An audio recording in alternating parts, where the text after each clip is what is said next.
Hello ladies and gentlemen, and welcome to this special thank you randomised gaming video.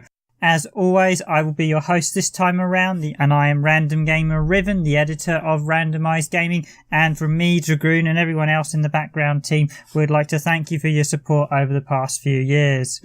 Now that we finally hit that quite important hallmark of 1,000 subscribers, there will be some changes to the channel. As you can see, we did our previous 550 subscription video thank you less than a year ago, and we have already hit that 1,000 target, and I really am over the moon that we've done that so quickly. So I'd just like to thank you all for your comments, your input, your messages, and just keep watching our content. Now, I also want to use this video just to say, if you've got any input you'd like to add, please do. A few changes that will occur is, one, we are looking at doing some monetization for some of the videos. Primarily that's going to be when we start with a new flagship video coming in the next few weeks, which will be quite a detailed Sega Saturn video. We also plan to do more Hertz videos, and ideally I'd like to do a comparison on every single game, but before we can really do that, we really just want to polish off the missing games that we haven't yet been able to test. And then once we've done that, ideally we'd like to do sort of lots of little mini comparisons. I will be condensing some of the videos in future. I want to have a slightly more slicker look going forward. Although I don't like that term, it's probably the best way to describe it. So going forward, I want to be slightly less. Occasionally I can ramble a little bit because we have been doing unscripted. This next video we're doing will be fully scripted. So we'll see how that goes. Admittedly, scripting does take an awful long time, and it's delayed this video production hugely. I'm finding it's taken close to nearly a month to put this video together, but then it's going to be quite a long one. In future, we want to do more commentation on videos as well, certainly the long plays and true plays, because I really should be explaining how you actually play the various mechanics and how they work. Certainly coming from my background in the industry, I often know a lot more about games and what other people do when I see them commentating about them. And I know from my own experience playing an awful lot of these games year on year, you gradually pick up a few things that you just noticed other people don't seem to pick up. And I really do want to explain a lot more. Certainly that's something we will be doing in the future. I mean, we've done a few commentated ones early on, but ideally I think what we'll be doing is doing a commentated and non-commentated version of a lot of videos going forward in the future. Although gameplay videos I think will largely leave uncommentated if they're only for like a small 15-20 minutes.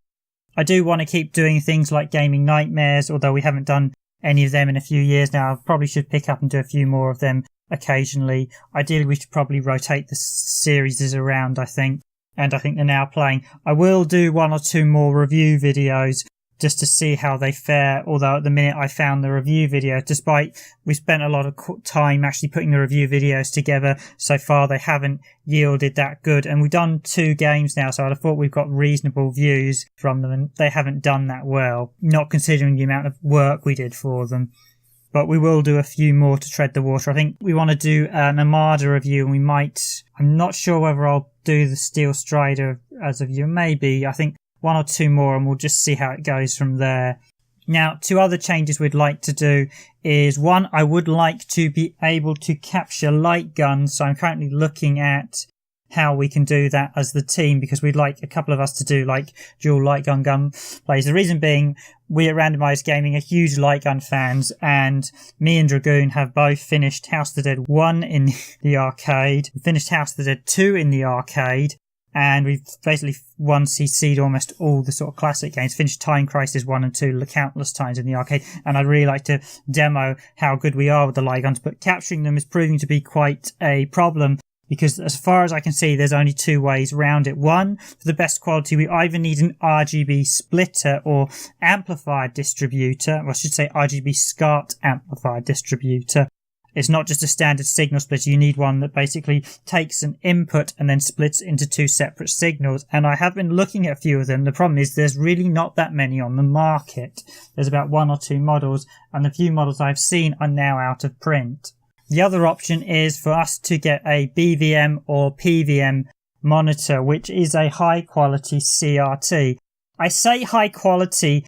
they were designed as professional end units. There's a bit of an ingoing rage for them at the minute. There's just one problem. They're generally quite small, so that's great if you want to play for a small sort of session and if you don't have a lot of space. But for us, as we've got a sort of proper workshop office, we actually use a proper full-on flat screen CRT, which is a really late high quality model. Now, for those of you who don't know, the very high end last few years of manufacture of CRTs, those models are equivalent of PVM and actually better. I've got a widescreen one that does 4:3 widescreen, both beautifully. Because it does widescreen, you don't get the horrible curved edges and you don't get the cropping at the side of the picture. You get the full picture as the developers intended. Because it's flat screen, there's none of the curvature, which I absolutely really hate in videos. When I see pictures of people with the curvature, I'm just like, oh god, you're playing on a really naffy. And a lot of those PVMs, as nice as they are, have that curvature because they're basically designed for sort of middle of the road CRTs. The high end CRTs that you saw late at life were really, really high professional quality, giving you a near perfect pinprick sharp image. The only problem with that is it's bloomin' big, and I mean big by it's about 5 foot wide. So yeah, it's not something you can have unless you've got a gaming room set up. But the caveat is we'd only really need a PVM for light gun capture as a result. Basically, light gun capture, what it is some PVMs have an RGB pass-through. So basically, you can send the signal to the PVM and then you can capture that signal out via the output pass-through, which is ideal for something like light guns because it means you can basically capture the signal from the TV. Fantastic, but that's literally the only reason why we'd want a BVM. We've already got a high quality CRT, so that's something I'll have to consider in the future unless we can get SCAR amplifier distributed that actually works, because even I'm not 100% sure how well they're going to work with light guns. And on the subject of light guns, I should actually thank two of my fellow YouTube channels for actually providing me the information about that, because I saw some of their videos and then just went and kindly asked them and they kindly replied. So shout out to GameSack, because I spoke to one of the guys on Twitter, and Gameplay and Talks. Again, I spoke to the guy Austin who runs that channel as well and spoke to him on Twitter as well. Both of those channels really helpful. I'll include a link in the cards actually to their channels, so they're very helpful responses about how they videoed light gun games. And both are really good channels, so if you haven't seen their content, I advise you sub and actually watch their content as well. The other thing we want to do is try and increase our production quality slightly further, and we are looking at getting some newer scalers. The ones we've got are okay, they're not perfect. I mean, well, the VGA one's fantastic. The only thing I have seen, we were looking at picking up an OSSC at some point in the future. I still need to have a sort of play around if we do pick one up, because I'm not entirely sure on what its compatibility is like with the Elgato soft. But yes, we're definitely looking to pick up an OSSC in the near future.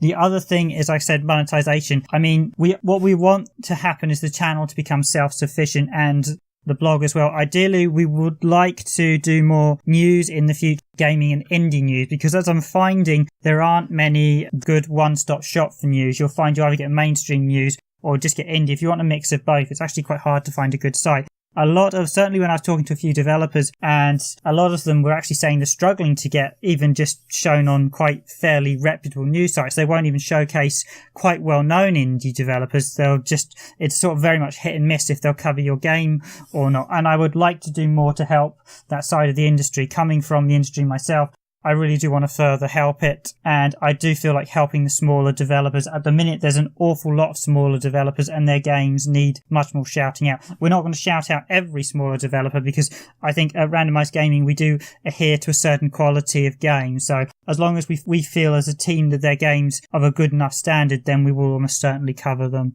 And that's something to look forward to that I'd like to do more of in the future. I know we do have a lot of Sega fans here and Nintendo fans, but I think we do need to branch out a bit and cover a bit more aspects. So hence why we are looking at doing a bit more indie stuff. We will still be covering all the regular stuff. Ideally, we'd like to expand the team further and actually hire people on at some point, but I think that's a way off from now. Some of you might say, well, have you thought about Patreon or anything? I'm not overly keen on Patreon. One, because of the legal, you actually go through and read the legal documentation. The other thing is, I really want Randomised Gaming to be self-sufficient. I don't want to be relying on other people's donations. The only thing I might do at some point in the future is certainly we might look for proper financial investment, but certainly not going down the Patreon route unless we really, really had to. Ideally, I'd like to stay away from the sort of Patreon side, because I would like the channel to become self-sufficient on its own back without having to go to other people and say, hey, fund us, etc. But I think that depends. We've got a few years yet before we need to make some big calls, but in the next year or two, we will be looking at how monetization does and how that also helps to build the channel. So, of course, Randomised Gaming is here to stay, and I'm hopeful we can build on what we've done in the last year and a half, because we have basically doubled our lifetime views basically in the last year almost, and I'm really pleased about that. And it's clear that the content we are making is what you're liking. I think we do need to tweak a few bits of our content. There have been mistakes. I'm not going to say we're perfect. No one's perfect. Everyone always makes mistakes, but I just want to try and streamline a few of our processes and systems so we can build even better content for the future. Anyway, that's all I've got to say. Thank you again for your support. Thank you again for listening to this video. And by all means, if you do like our content and if you just want to have suggestions of what you'd like us to do or what you think of the channel so far, please do leave them in the comments below. I've certainly looked forward to them and read them over, and we can certainly use the input that you're putting into it. It does help the channel when we get criticism, both thankful and constructive. I mean, it's very helpful when people say this is what you did wrong in this video or this is what you did right, because that really helps us to grow. Some channels, I know, people just want complete yes messages, and a lot of people in life just want yes messages, and actually say, you know what, criticism does help, because everyone makes mistakes, and sometimes you can get stuck in a rut where you think, hey, let's just keep it this way, everything's working. So, but I like to keep challenging myself as well, and we want to challenge everyone at the channel as well, so we can keep building things and just moving forward and doing new things as well, because I don't think doing the same thing constantly over and over again will work in the long run. We need to look at ongoing trends as well. But I think I've said enough for now. Thank you for listening. Thank you for watching, and it's goodbye from me for now.